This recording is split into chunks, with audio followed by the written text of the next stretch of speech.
1927ஆம் ஆண்டு ஆகஸ்ட் 26ஆம் நாள் எழுதிய கடிதத்தை நம்ம படிக்க இருக்கோம். அன்பானவரே, உங்களது ஆயுள் நீண்டதாகுக. ஆசிகள். உங்கள் கடிதம் கிடைத்தது. ஷாஜகான்பூரிலிருந்தும் ஒரு கடிதம் வந்துள்ளது. அதில் சில புதிய உறுப்பினர்களின் பெயர்கள் குறிப்பிடப்பட்டிருப்பதுடன் சத்சங்கத்தின் நிலைமையும் திருப்திகரமாக உள்ளதாக எழுதப்பட்டுள்ளது. இந்த கடிதம் எழுதினவர் கொஞ்சம் அதிகமா ஆன்மீக நிலைகள் பற்றி, மையங்கள் பற்றி, அங்க உள்ள விவரங்கள் பற்றி எல்லாம் எழுதியிருப்பாருன்னு நினைக்கிறேன். இதுல உங்களது ஆயுள் நீண்டதாக ஆசைகள்னு சொன்ன பிறகு அவர் பேசுறது எல்லாமே ஸ்பிரிச்சுவல் மேட்டர், அதுவும் ஹைலி ஸ்பிரிச்சுவல் மேட்டர் தான் பேசுறாரு. பர்டிகுலரா ஏதோ ஒரு சென்டர்ல இருந்து ஒரு அபியாசி அந்த சென்டருடைய வளர்ச்சியை பத்தியும், அங்க சில பேர் நல்லா டெவலப் ஆகுறாங்க அப்படிங்கிறத பத்தியும் சொல்றாரு. அதுக்கு பதிலளிக்கும் விதமாக லாலாஜி பேசும்பொழுது அவங்க சென்டரை பத்தி சொல்லாமல் அதிகமா ஷாஜகான்பூரை பத்தி பேசுறாரு. ஏன்னா அங்கதான் உண்மையா அவருடைய வாரிசு இருக்காரு. அதெல்லாம் அவர் கோட் பண்றதுக்காக தான் அதை சொல்றாரு அப்படின்னு நான் எடுத்துக்கிறேன்.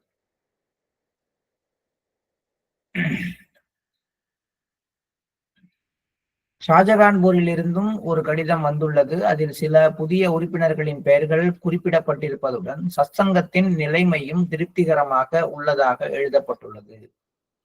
கீழ்கண்ட ஈரடி செய்யுளில் நிலையான நினைவு மற்றும் அமைதியின்மை பற்றிய என் அபிப்பிராயத்தை நீங்கள் காணலாம். நிலையான நினைவு பத்தியும் மனதுல அமைதியின்மை ஏற்பட்டிருக்கு அப்படிங்கிறத பத்தியும் இந்த அபியாசி எழுதியிருக்காரு. அதுதான் நம்ம எடுத்துக்கணும். நீங்க என்ன நினைக்கிறீங்க அப்படிங்கிறதும் அல்லது தான் என்ன சொல்ல வர்றாரு அப்படிங்கிறதும் அடுத்த அந்த செய்யுள்ள லாலாஜி மகராஜ் சொல்றாரு.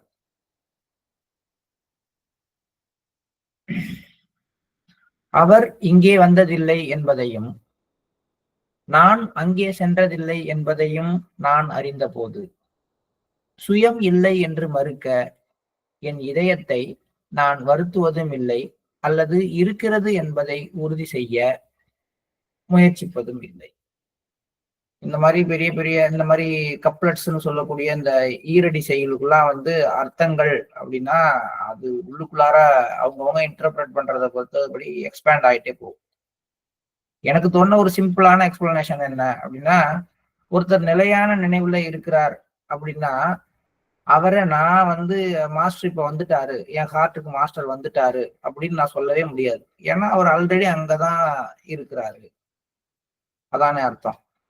அல்லது மாஸ்டரை பற்றிய நினைவுக்கு நான் சென்றேன், இப்ப நான் மாஸ்டர் நினைச்சேன் இப்பதான் அப்படின்னு சொல்றேன் அப்படின்னா ஏற்கனவே என்கிட்ட அவர் நினைப்பு இல்லை, இப்பதான் மாஸ்டரை பத்திய நினைப்பு வந்தது அப்படின்னு அர்த்தம். ஆனால் அவர் இங்கே வந்ததில்லை, நான் அங்கே சென்றதில்லை அப்படி என்பதை நான் அறிந்த போது என்னுடைய நிலையான நினைவு வந்தது. இதுதானே அர்த்தம். நிலையான நினைவு, மாஸ்டருடைய கான்ஸ்டன்ட் ரிமெம்பரன்ஸ்ல இருக்கிறேன் அப்படிங்கிறத லாலாஜி சொல்ற விதம் என்ன அப்படின்னா, நானும் மாஸ்டரை பத்தி தேடி போல, மாஸ்டர் என்கிட்ட வர்றதா நான் உணரல அப்படிங்கிற ஒரு கண்டிஷன் தான் உண்மையிலேயே நிலையான நினைவை காட்டுகிறது. வேற எதுவும் இல்லை. நான் இப்ப திடீர்னு மாஸ்டர் பிரசன்ஸை உணர்றேன், அப்புறம் மாஸ்டரோட பிரசன்னத்தை உணரல. மாஸ்டர் என்கிட்ட வர்றாருன்னு சொல்றேன், இல்ல மாஸ்டர் என்னை விட்டு போயிட்டாரு அப்படின்லாம் நான் சொல்றேன் அப்படின்னா அப்ப அது நிலையான நினைவு இல்லை. எப்போதுமே அவர் கூடவே நான் இருக்கிறேன் அப்படிங்கிறது தானே நிலையான நினைவு. என் கூடவே அவர் இருக்கிறார் அப்படிங்கிறது தான் நிலையான நினைவு. இப்ப இந்த ரெண்டும் இருக்கும் பொழுது அவர் இங்கே வந்ததில்லை, நான் அங்கே சென்றதில்லை என்பதை நான் அறிகிறேன். அதுதான் நிலையான நினைவு. இப்ப நிலையான நினைவு வரும் பொழுது சுயம் இல்லை என்று மறுக்க என் இதயத்தை நான் வருத்துவதும் இல்லை. நிலையான நினைவுல நமக்குள்ள முதல் பிரச்சனை, உங்கள எத்தனை பேருக்கு இருக்குன்னு தெரியாது, எனக்கு இருக்கும், எனக்கு இருந்துச்சு. அதாவது மாஸ்டர் பல்லு விளக்குறாரு, மாஸ்டர் தூங்குறாரு, மாஸ்டர் சாப்பிடுறாருன்னு சொல்லி சொன்னாங்களா? நான் கேட்டது அது சரி, மாஸ்டர் பல்லு விளக்குறாரு, மாஸ்டர் சாப்பிடுறாரு, மாஸ்டர் ஊருக்கு போறாரு, நான் என்னங்க பண்றேன் அப்படின்னு நான் கேட்டேன். இது ஆர்கியூவே பண்ணுவேன். அது எப்படி நீங்க சொல்லுவீங்க, அப்ப நான் என்ன பண்ணிட்டு இருக்கேன் அதை சொல்லுங்க முதல்ல அப்படின்னு சொல்லுவேன். இந்த கேள்வி உங்களுக்கு வந்திருக்குமான்னு தெரியாது. இப்ப அவர் இங்கே வந்ததில்லை, நான் அங்கே சென்றதில்லை என்பதை அறிந்த போது, அப்ப என்னுடைய சுயம் என்ன ஆனது? எனக்குன்னு ஒரு சுயம் இல்லை. நான்னு ஒருத்தனே இல்லை. அப்படின்னு என்னால மறுக்கவும் முடியாது.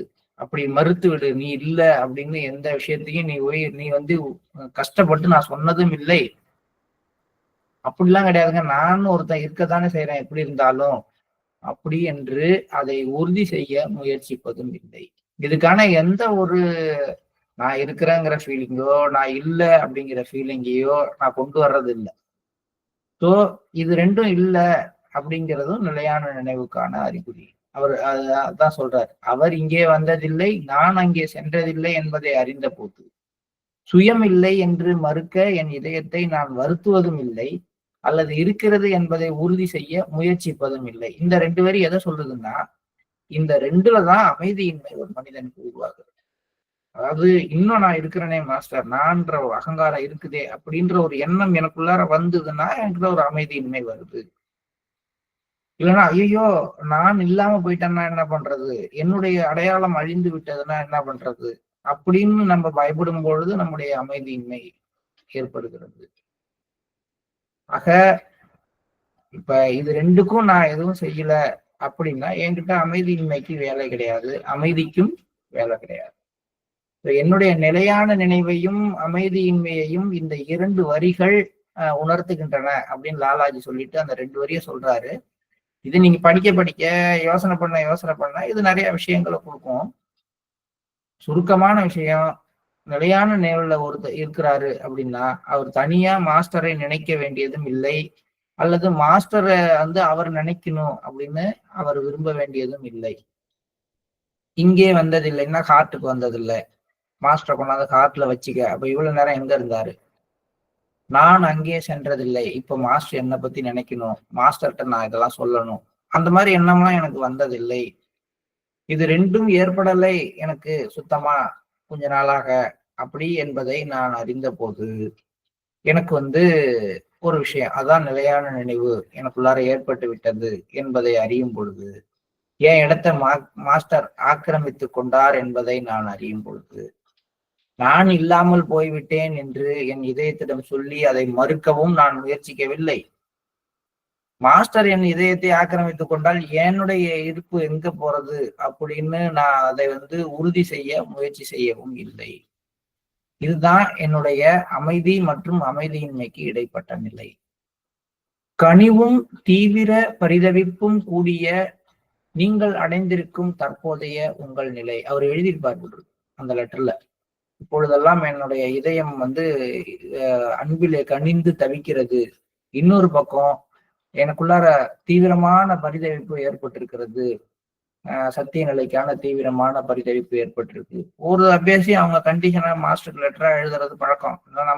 நமக்கு அந்த பழக்கம் அதிகமா வரல.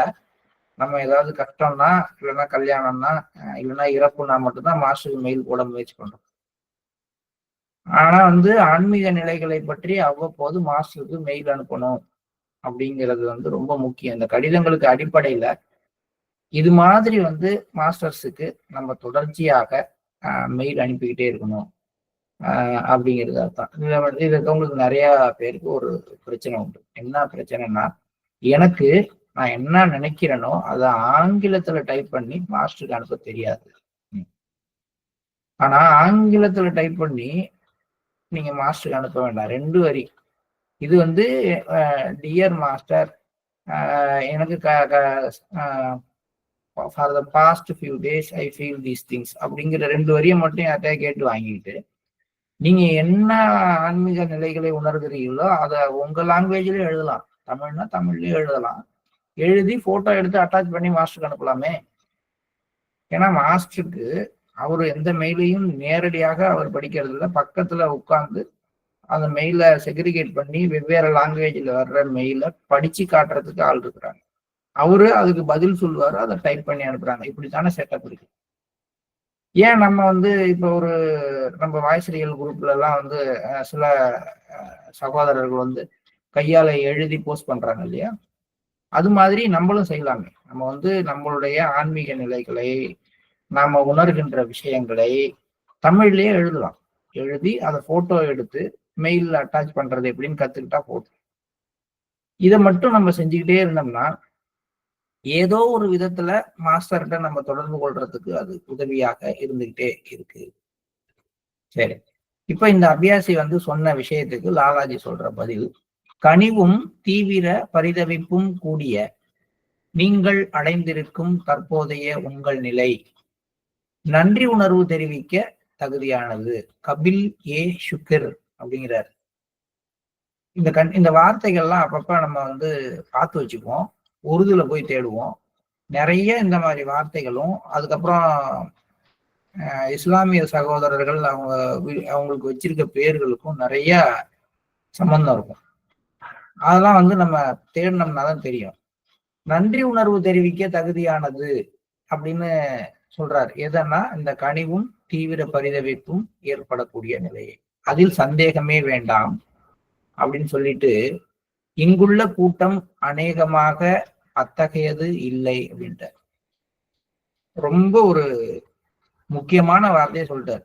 இந்த ஃபதேகர் அதை சுத்தி இருக்கக்கூடிய மக்கள் அபியாசிகள் யாரும் இந்த அளவுக்கு வளரவில்லை அப்படிங்கிறத சொல்லிட்டு அப்படியே ஷாஜகான்பூரை தூக்கி கையை காட்டுறார். ஷாஜகான்பூரை சேர்ந்த 2 அல்லது 3 நபர்களது நிலை மிக நம்பிக்கை அளிப்பதாக இருக்கிறது. 2-3 நபர்கள்ல தான் பாபுஜி வர்றாரு, பாபு ராமேஸ்வர் பிரசாத் மிஸ்ரா வர்றாரு.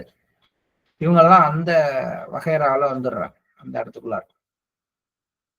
அதனால அப்பயே அவர் லாலாஜி 1927லயே நல்லா தெளிவா அவர் எல்லா சீடர்களுக்கும் எழுதின லெட்டர் எல்லாம் ஒவ்வொரு ஹிண்ட் கொடுத்துட்டு தான் போயிருக்காரு.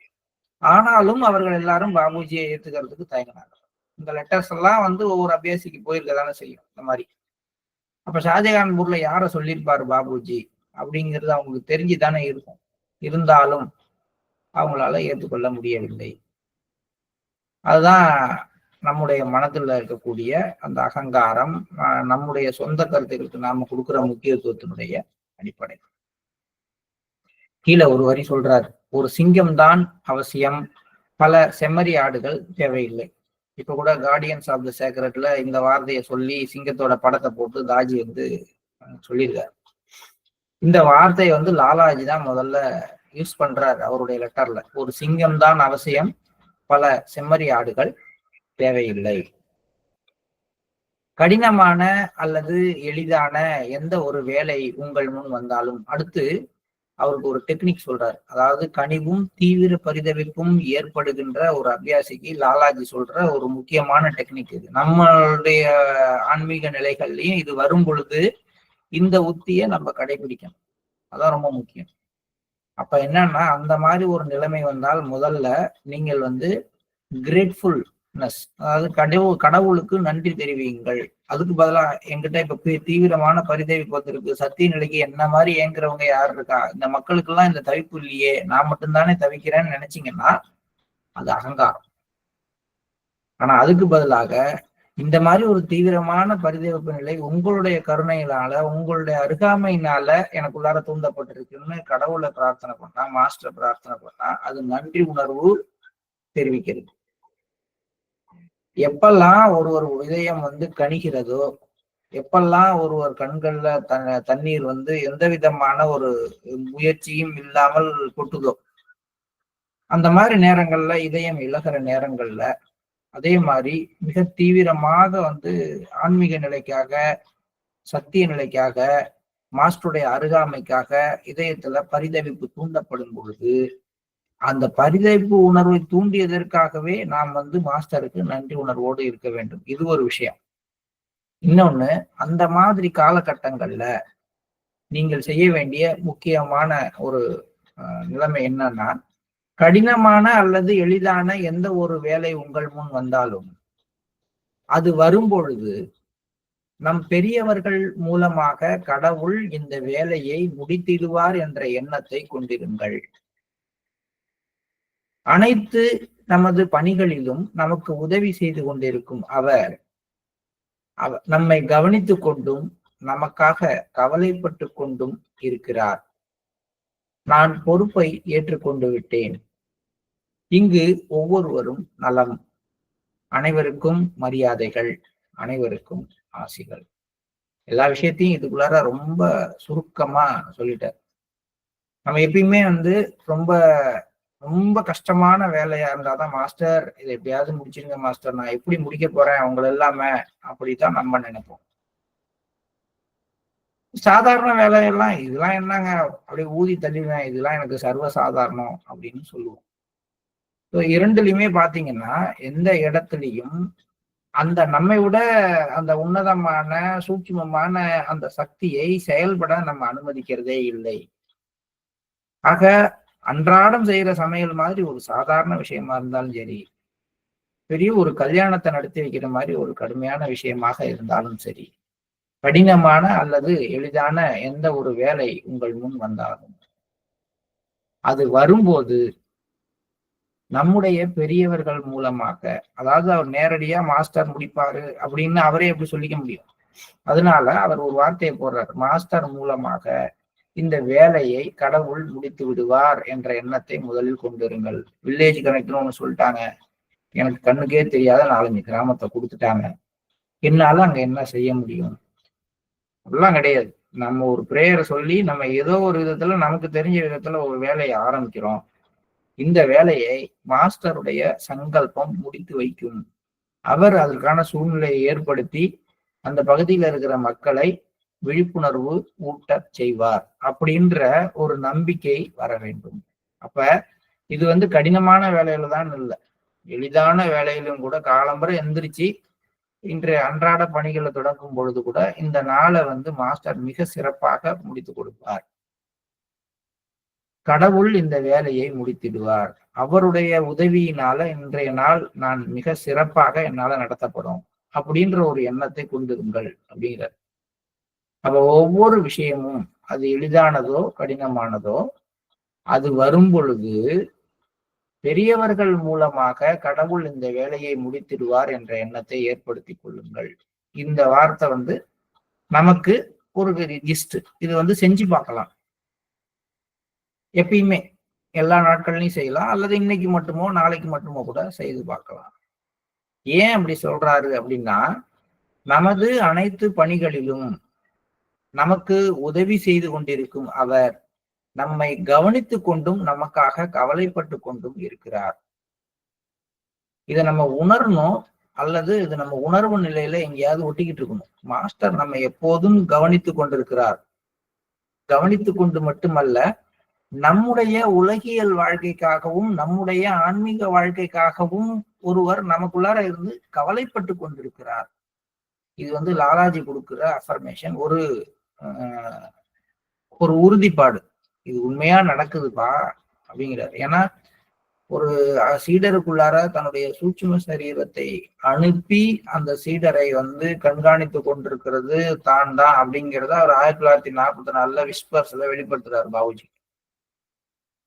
அதை 1927 எழுதுற லெட்டர்ல அப்படி சொல்லாமல் இப்படி சொல்றாரு, நம்முடைய அனைத்து பணிகளிலும் நமக்கு உதவி செய்து கொண்டிருக்கும் அவர், உள்ளுக்குள்ளார சூட்சும சரீரமா உட்கார்ந்து நமக்கு உதவி செய்து கொண்டிருக்கிற அவர் அதே சூட்சும சரீர வடிவுல நமக்குள்ளார இருந்து நம்மை கவனித்து கொண்டிருக்கிறார். கேர்ஃபுல்லி வாட்சிங் அஸ். இது வந்து நமக்கு வந்து ஒரு அலர்ட்னஸ். இதுக்கு கடிதத்துல ஒருத்தர் எழுதினார்ல, தெய்வீக பயம்னு ஒண்ணு உருவாகும். அப்ப மாஸ்டர் நம்ம இதயத்தில் இருந்து நம்மை கவனித்து கொண்டிருக்கிறார் அப்படிங்கிறது நமக்கு வந்து ரொம்ப ஒரு அந்த உணர்வு ரொம்ப அவசியம். கவனித்து கொண்டு மட்டுமல்ல, நாம செய்யற ஒவ்வொரு செயல்லையும், ஐயோ இந்த செயல்னால இவர் வந்து என்ன ஆவாரோ, இவர் எப்படி முன்னேற போறாரு, இவர் இன்னும் இவ்வளவு சுலபமா இருக்கிறாரு அப்படின்னு, அது உலகியல் ரீதியாக இருந்தாலும் சரி, ஆன்மீக ரீதியாக இருந்தாலும் சரி, நமக்காக ஒரு ஜீவன் கவலைப்பட்டு கொண்டிருக்கிறது. அது எது அப்படின்னா ஒரே ஒரு ஜீவன் தான், அது நம்முடைய குருநாதர் மட்டும்தான். மற்றவர்கள்லாம் நமக்காக கவலைப்படல. நம்ம நல்லா இருந்தாதான் அவங்க நல்லா இருக்க முடியுங்கிறதுக்காக நமக்காக கவலைப்படுறாங்க எல்லாரும். இல்லைன்னா நமக்காக கவலைப்பட போறது கிடையாது யாரும். ஆனா ஒரே ஒரு ஜீவன் மட்டும் தன்னுடைய உயிரை நமக்குள்ளார விட்டுட்டு கொடுத்துட்டு நமக்குள்ளாரியே இருந்து கொண்டு நமக்காக கவலைப்பட்டு கொண்டிருக்கிறது. இது வந்து லாலாஜி இந்த லெட்டர் மூலமா இந்த அபியாசிக்கு உறுதிப்படுத்துறாரு. நான் பொறுப்பை ஏற்றுக்கொண்டு விட்டேன் அப்படின்னா என்ன அர்த்தம்? என்னுடைய சூட்சும சரீரத்தை உங்களுக்குள்ளார அனுப்பி ஐ டேக் சார்ஜ் அப்படின்னு அர்த்தம். இது எல்லாமே இந்த ஒரு லெட்டர்ல ஒரு 4 வரிக்குள்ளார அன்னைக்கு லெட்டரா எழுதிட்டு போயிட்டாரு. ஆனா இது வந்து இன்னைக்கு ராஜி வெளிப்படுத்தி இருக்கிற விஷயங்கள், இந்த விஸ்பர்ஸ்ல பாபுஜி எழுதின விஷயங்கள், இதெல்லாம் படிச்ச பிறகுதான் இந்த கடிதத்துக்குள்ளார லாலாஜி சூசகமாக என்ன சொல்லியிருக்காரு அப்படிங்கிற விஷயம் நமக்கு புரிய வருகின்றது. நாளைக்கு ஒரு சின்ன லெட்டர்ல அவர் சொல்ற விஷயங்கள்ல பல விஷயங்கள், நிலையான நினைவை பத்தி பேசிட்டார், அமைதியின்மையை பத்தி பேசிட்டார்.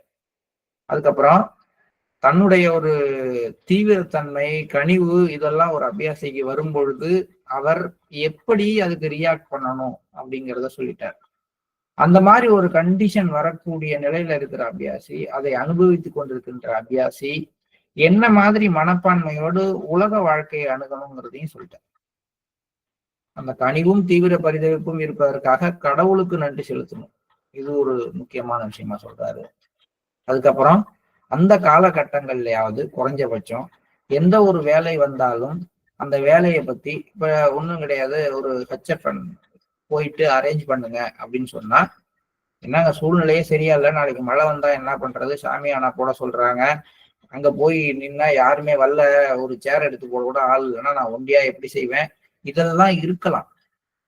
ஆனால் கொடுக்கப்பட்ட உடனே இந்த வேலையை என்னுடைய மாஸ்டருடைய உதவியால நான் செய்து முடிச்சிடுவேன், அவர் வந்து இந்த வேலையை முடித்து விடுவார், நான் சும்மா போய் அவருக்கு அசிஸ்ட் தான் பண்ண போறேன், என்னுடைய மாஸ்டர் இந்த வேலையை நிச்சயமாக சிறப்பாக முடித்து விடுவார் என்று முதல்ல எண்ணத்தை உருவாக்கி கொண்டு அதுக்கப்புறம் எந்த ஒரு ஹெச்எஃப்எனுக்கும் ஒரு வில்லேஜ் கனெக்டுக்கும் போய் பாருங்க. அப்ப ஏன் அது மாதிரி அவர் சொல்றாருன்னா, உங்களுடைய அனைத்து பணிகள்லையும் உங்களுக்குள்ளார இருந்து கொண்டு உதவி செய்து கொண்டு உங்களை கவனித்துக் கொண்டு உங்களுக்காக கவலைப்பட்டு கொண்டிருப்பவர் அவர். அப்ப அவர் என்ன பண்ணுவாரு, உங்களுக்கு முன்னாடி போய் அந்த வேலையை செய்து முடித்து விடுவார். இதுதான் மாஸ்டரை முன்னே அனுப்புதல் அப்படின்னு சொல்லுவாங்க. நீங்க ஒரு இடத்துக்கு போறீங்க, ஒரு கவர்மெண்ட் ஆபீஸுக்கு போறீங்க, ஒரு பர்மிஷன் வாங்க போறீங்க அப்படின்னா உங்களுக்கு முன்னாடியே அவர் போய் அந்த வேலையை முடித்து விட்டார், மாஸ்டர் அங்க போய் உட்கார்ந்துட்டாரு, அவரு பேசிட்டாரு, அவர் வந்து அவங்கள்ட்ட பேசி அந்த வேலையை முடித்து விட்டார் என்ற எண்ணத்தை கொண்டிருக்கிறார். அவ்வளவுதான். இந்த எண்ணத்தோட அங்க போகும் பொழுது அங்க என்ன நடக்குதோ அது மாஸ்டருடைய விருப்பப்படி நடந்து முடிந்த விஷயம், அதை ஏத்துக்கிட்டு வரணும். ஆனா நம்ம அதுல இன்னொரு கனெக்ஷன் போட்டுக்குவோம். என்ன போட்டுக்குவோம் அப்படின்னா, போய் அவங்க அக்செப்ட் பண்ணி வாங்க வாங்க உட்காருங்க உங்களுக்கு உடனே நாங்க பர்மிஷன் தரோம்னு சொன்னா மட்டும்தான் மாஸ்டர் முன்னாடியே போய் வேலையை முடிச்சுட்டாரு நம்ம ஒத்துக்குவோம். இல்ல சார் நீங்க அப்புறம் வாங்க அப்படின்னு சொன்னா, மாஸ்டர்லாம் நினைச்சிட்டு போனா என்னமோ ஆகுன்னு அவர் காலம்பரை சொன்னாருங்க, ஒன்னும் ஆகலைங்க, இதெல்லாம் வெறும் வரும் சும்மா சொல்றதோட சரி அப்படின்னு ஒரு சைடோ, இல்லைன்னா நமக்கு அந்த மாதிரி எல்லாம் ஒரு எண்ணத்தை சரியா போட முடியலன்னு தன்னை நொந்துக்கிறவங்களும் தான் இருக்கிறாங்க. ஏன்னா நம்ம எல்லாத்தையுமே ரிசல்ட்டை பேஸ் பண்ணி செய்யறோம். ஆனால் நீங்க போகிறப்ப இந்த மனநிலையோட போங்க, அவர் கட்டாயமாக உங்களுக்கு முன்னாடி போய் அந்த வேலையை முடிச்சிருப்பாரு. ஒரு வேளை அன்னைக்கு பர்மிஷன் கொடுக்கப்படலை அப்படின்னா அதை விட சிறப்பான ஒரு நாள்ல இதை விட ஒரு சிறப்பான டைமிங்ல அந்த வேலையை நடத்துறதுக்காக தள்ளி போட்டிருக்காரு. அப்படிதான் நம்ம அதை பார்க்கணும். அதுதான் உண்மையும் கூட. நீங்க உலகத்தினுடைய இயக்கத்துல பாத்தீங்கன்னா திறமைலாம் ஒண்ணும் கிடையாது, சிறப்புலாம் ஒண்ணும் கிடையாது, டைமிங் மட்டும்தான் இருக்கு. ஒரு எவ்வளவு நல்லா பாடுறவன் இருக்கலாம், ஆனா பாட்டே தெரியாத கூட்டத்துக்கு முன்னாடி அவன் பாடி பிரயோஜனம் இல்லை. நல்ல ரசிகர்கள் இருக்கலாம், பாட்டே தெரியாதவன் அவங்க முன்னாடி பாடி அவங்களால ரசிக்க முடியாது. இந்த நல்ல ரசிகரையும் நல்லா பாடுறவனையும் ஒரு நேரத்துல ஒன்னா சேர்க்கறது எதுன்னா டைமிங், அந்த சூழ்நிலை, அந்த நேரம். அதே மாதிரி எல்லா இடத்துலயுமே வந்து நேச்சர் என்ன பண்ணுது, நேச்சரோட வேலை என்னன்னா ஒருத்தருடைய ஒர்க்கை வந்து அந்த டைமிங் வரைக்கும் வெயிட் பண்ண வச்சு ஒன்னோட ஒண்ணு சேர்க்குது. இப்ப நம்ம நேச்சரோட ஒத்து போகும்போது, அதாவது மாஸ்டரோட ஒத்து போகும் பொழுது நம்ம வெற்றி தோல்வியை பார்க்க கூடாது, இதுக்கான சூழ்நிலை கனியும் வரை காத்திருப்போம். அப்ப அது நடக்க போகுது, இனிமேதான் நடக்க போகுது, இன்னும் கொஞ்சம் நேரம் கழிச்சு நடக்கும் போல் இருக்கு, இன்னும் கொஞ்சம் நாள் கழிச்சு. நீங்க வந்து அந்த ஸ்கூல்ல ஒரு வாதியார் இருந்து இல்ல ஒரு காலேஜுக்கு போறீங்க, அந்த காலேஜுடைய ஒரு பிரின்சிபால் இருந்தா போதும், அவர் வந்து ஓகே சொல்லி அன்னைக்கு நடத்திட்டா போதும்னு நினைப்பீங்க. இந்த வாரம் வேணாங்க, அடுத்த வாரத்துல ஒரு நாள் வாங்கல அப்படின்னு சொல்லி அவர் சொல்லியிருக்கலாம். இவங்க வந்து மலைச்சு போய் போறப்ப அடுத்த வாரமும் அவர் அதுக்கு அடுத்த வாரம் கூட சொல்லியிருக்கலாம். ஏன்னா நான் போனேன், என்னுடைய மாஸ்டர் முன்னாடியே போனாரு, அவர் அந்த வேலையை முடிச்சிட்டாரு, நான் போய் என்ன வருதோ அதை கேட்டுட்டு திரும்பி வந்திருக்கேன். 3வது முறை அவர் சொல்லும் பொழுது யார் கண்டா அந்த பிரின்சிபாலுக்கு பதிலாக அந்த யூனிவர்சிட்டியோட டைரக்டரே கூட அந்த நிகழ்ச்சியில கலந்துக்கக்கூடிய ஒரு சூழ்நிலை உருவாகி நிற்கலாம். இதெல்லாம் நம்ம முடிவு பண்ற விஷயம் கிடையாது. அல்லது அந்த 3 வாரத்துக்குள்ளார அங்க இருக்கிற எல்லா இதயங்கள்லயும் மாஸ்டருடைய கருணை பொங்கி அங்க விழுந்து அது வந்து எல்லா இதயங்களும் விழிப்படைஞ்சு தயார்படுத்தப்பட்டு நீங்க நடத்துற நிகழ்ச்சிக்கு நல்ல ஒரு ரெஸ்பான்ஸ் கிடைக்கிற மாதிரி செய்யறதுக்காக அது நடக்கலாம். இதெல்லாம் நமக்கு தெரியாது. நம்ம எல்லாத்துக்கும் வந்து ஒரு காரணம் சொல்லி இது நடந்தாதான் சொல்லிக்க வேண்டியது. அதுக்கு பதிலா இப்படி ஒரு சிம்பிளான விஷயம் வச்சுக்கலாம். என்ன அப்படின்னா, எந்த ஒரு வேலை வந்தாலும் மாஸ்டர் இந்த வேலையை முடித்து விடுவார் அப்படிங்கிற எண்ணத்தோடு அதை ஏத்துக்கிட்டு போக. அவர் எப்போதும் நமக்குள்ளார இருந்து உதவி செய்து கொண்டிருக்கிறார் என்பதை உணருங்கள். அவர் நம்மை கவனித்துக் கொண்டிருக்கிறார், நமக்காக கவலைப்பட்டு கொண்டிருக்கிறார் என்பதை புரிந்து கொள்ளுங்கள். ஏனென்றால் உங்களுக்கான பொறுப்பை நான் ஏற்றுக்கொண்டு விட்டேன். இந்த வார்த்தைகள் அவர்களுக்கு, அந்த சீடர்களுக்கு எல்லாருக்குமான ஊடகமான விஷயம். இதே ஒருத்தர் எப்படி சொல்லலாம், நீங்க யாரும் கவலைப்படாதீங்க, நான் இருக்கேன், நான் இருக்கிறப்ப என்ன நடந்துரும் அப்படிலாம் சொல்லல ஒரு குரு. எல்லாத்தையும் சொல்லி, கடவுளை சொல்லி, அவர் எப்படி இருக்கிறார், அவர் முடிச்சிருவார் நினைங்க எல்லாம் சொல்லிட்டு கடைசியா கடவுள் ஏற்றுக்கொண்டு விட்டாருன்னு சொல்லல பாருங்களேன். உங்களுக்கான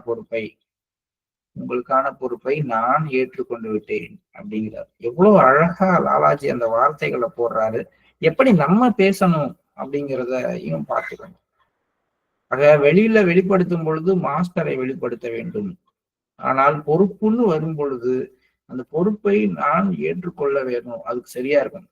ஏன்னா பொறுப்பு ஏத்துக்கிறதுக்கு யாருமே ரெடி கிடையாது. ஒரு விஷயம் நல்லா நடந்துச்சுன்னா நான் செஞ்சேன், சரியா நடக்கல அப்படின்னா அந்த அவரு தாங்க காரணம், அவர் மட்டும் ஒழுங்கா இருந்தாலும் நடந்துக்கும்னு சொல்லி. நீங்க இதையெல்லாம் தாண்டி ஒருத்தர் எல்லாத்தையும் சொல்லிட்டு தான் என்ன செய்யறாரு அப்படிங்கிறத எப்படி அழகா சொல்றாரு. அதுதான் லாலாஜியோடைய கடிதங்கள்ல இருக்கக்கூடிய நளினம். ஆனா இதெல்லாம் தாண்டி இன்னொரு கடிதம் இதுல இருக்கும். அந்த கடிதம் தான் முதல்ல இந்த புத்தகத்தை படிக்க எனக்கு தூண்டியது 2015. இந்த கடிதம் வரும். அப்பதான் அவருடைய நேர்த்தி தெரியும்.